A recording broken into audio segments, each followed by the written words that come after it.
Assalamualaikum warahmatullahi wabarakatuh. Bismillahirrahmanirrahim.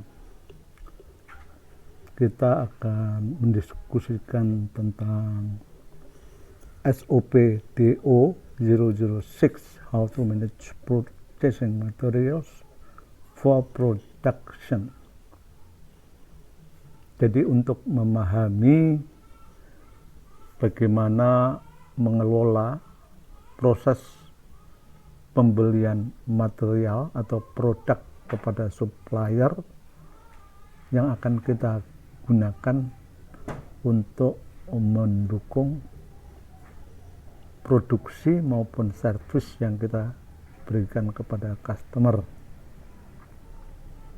Jadi kita harus membayangkan bahwa kalau kita ingin menjadikan hiring capable atau memiliki capability, maka untuk membangun capability tentunya kita juga perlu material untuk memproduksi produk maupun service sehingga kita capable untuk memberikan layanan kepada customer.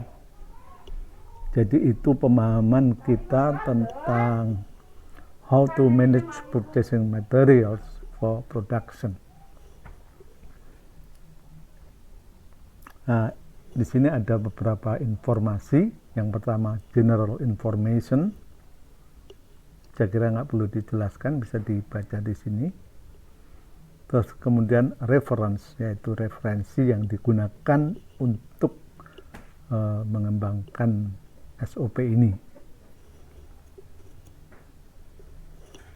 Ya otomatis referensinya yang utama adalah quality manual dan beberapa referensi yang lain yang di sini disebutkan. Terus kemudian tujuan atau purpose, tujuan dari prosedur ini adalah mengatur proses mulai dari penyiapan, terus kemudian menentukan materials atau part apa yang harus dibeli, terus bagaimana kita mengasas penjual atau supplier, terus kemudian bagaimana kita membuat satu agreement dengan dengan supplier. Nah, kemudian definisi tentunya yang pertama adalah contract review. Sebenarnya kalau produk yang dibeli itu hal yang sederhana, kita nggak perlu kontrak, kita cukup beli produknya, kemudian produk itu kita evaluasi, kita periksa sehingga kita merasa yakin bahwa produk yang kita beli itu adalah produk yang approved produk atau produk yang sudah dinyatakan oke. Namun kita juga bisa melakukan suatu tes atau evaluasi kinerja dari produk yang kita beli. Nah, proses itulah yang kita gunakan untuk meyakinkan bahwa produk ini adalah approved product. Nah, nomor 42 ini contract or agreement. Itu kalau kita membeli produk yang complicated gitu ya dari satu supplier dan harganya cukup mahal, maka kita akan melakukan suatu kesepakatan atau agreement. Nah, di dalam proses selanjutnya itu ada quotation. Tentunya quotation itu adalah quotation